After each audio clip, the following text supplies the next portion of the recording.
안녕하세요. 저는 오름교회 강진교구 이미재 집사입니다. 저는 항상 열심히 살았으며 열심히 효과를 기대했는데 아무런 일도 속 시원히 만족되는 것이 없었습니다. 오히려 늘 문제 안에 살았습니다. 아이들이 어렸을 때 배우자의 술 문제로 이혼하게 되었습니다. 자녀들의 양육과 미래를 위해서 모든 것을 참고 최선을 다해 노력해서 다시 재결합했지만 끝나지 않는 술 문제와 더불어 다단계 사업까지 손을 대 다시 이혼하게 되었습니다. 도대체 뭐가 문제였을까요? 제 신앙생활이 자리 잡기까지 오래 걸리긴 했지만 자녀들이 교회에 빨리 정착하길 원해서 손자와 손녀들을 수년 동안 주일마다 유아부와 초동부로 데리고 다니며 신앙생활을 하게 했는데 결국 손자, 손녀들의 주일 예배도 멈추고 말았습니다. 도대체 뭐가 문제였을까요? 옆집 큰 건물을 무너뜨리는 공사 과정에서 크레인에 달려있던 거대한 추가 떨어져서 주차되어 있던 제 새 차를 덮쳐 자동차 천장과 앞유리, 본네트가 크게 파손되었습니다. 공사 현장 사람들이 사고를 은폐하기 위해 온갖 거짓말을 하기에 민원을 넣었더니 새 차로 보상해 줄 테니 민원을 취하해 달라고 해서 그리스도인의 마음으로 잘 해결하자 생각하여 민원을 취하하자 보상보다 공사를 먼저 제기하면서 오히려 괴롭힘을 당하며 결국 정신상담 치료까지 받았습니다. 도대체 뭐가 문제였을까요? 양쪽 무릎의 통증이 심해져서 다리가 심하게 휘어지는 고통이 있었고 연골이 모두 손상되어 무릎 연골을 수술했습니다. 상태가 나아지지 않아 매주 2번씩 조수치료와 재활치료를 받았습니다.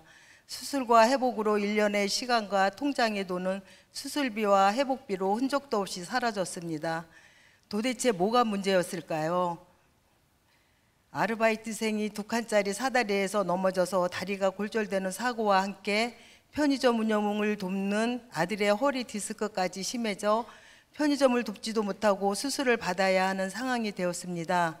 70세인 제가 편의점 24시간 운영과 아르바이트생 산재 처리, 아들의 허리 디스크에 관한 모든 것을 감당해야 했습니다.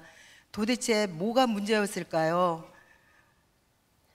올해 8월 왼쪽 눈이 따갑고 때론 시력이 떨어지고 눈앞이 흐려져 가게 된 대학병원에서 망막 층간분리증이라는 유전성 식이병이란 진단과 함께 실명 바로 직전의 위험한 상태라는 것을 알게 되었습니다.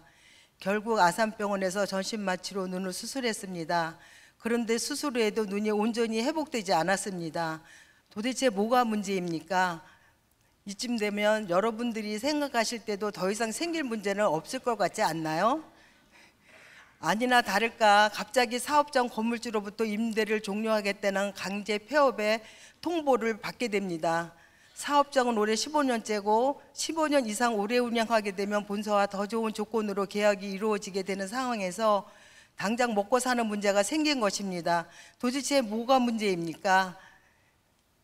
11월 1일 아침부터 고민이 많았습니다. 아직 수술한 눈으로 보면 500원짜리 동전만한 까만 점으로 인해 앞이 잘 보이지 않았지만 다니엘 기도회가 너무 간절했습니다.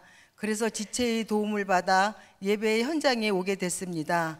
1일 김효노 설립 목사님 설교에서 헵시바 뿔라라고 하셨습니다. 나는 하나님으로부터 사랑을 받는 존재, 나는 하나님이 기쁨이 되는 존재라는 것을 들었습니다. 많은 문제들 앞에서 완전히 무너졌던 나는 문제 덩어리일 뿐인데 말씀으로 다가가니 나는 기쁜 존재였고 사랑받는 존재임을 깨닫게 되었습니다. 눈을 들어 하늘을 보았습니다. 7절에 그로 쉬지 못하시게 하라. 말씀을 드리니 열심히 나를 위해 일하고 계시는 하나님이 보이는 것 같았습니다. 감사로 기도하는 눈을 뜬 순간 눈앞을 가리던 500원짜리 동전 크기의 커다란 까만 점이 사라져 있었습니다. 이것은 병원에서도 설명할 수 없는 기적과 같은 일이었습니다. 할렐루야.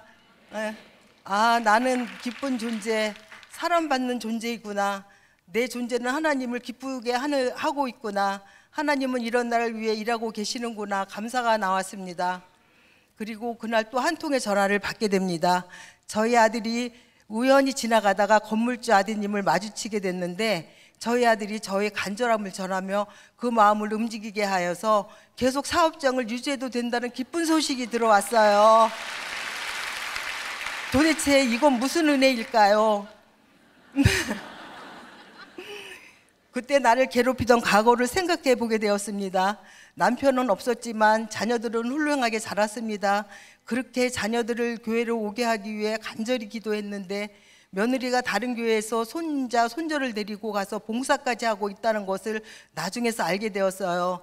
편의점 아르바이트생의 산재는 보험 처리가 되어 아무런 손해를 입지 않고 해결이 되었습니다.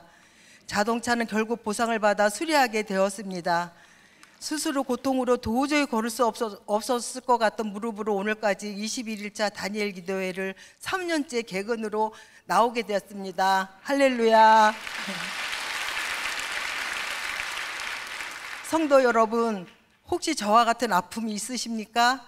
제 눈에 까만 점을 없애주신 하나님, 변하지 않을 것 같았던 며느리를 교회로 보내주신 하나님, 편의점을 계속 운영하도록 도우신 하나님, 차를 보상받게 하신 하나님, 두 다리로 교회를 오게 하신 하나님께서 여전히 여러분들을 위해 쉬지 않고 일하고 계십니다. 네. 도대체 뭐가 문제입니까 해서 이 모든 것이 하나님의 은혜입니다로 바뀌게 된 귀한 간증이 여러분들의 입술에서도 간증되어지길 간절히 소망합니다. 이번 다니엘 기도회를 통해 하나님이 일하시지 않았던 것이 아니라 일하시는 하나님을 보지 못하였던 가리워진 저의 영적인 시각이 문제였음을 깨닫게 하신 하나님을 찬양합니다. 이 모든 영광을 하나님께 올립니다. 감사합니다.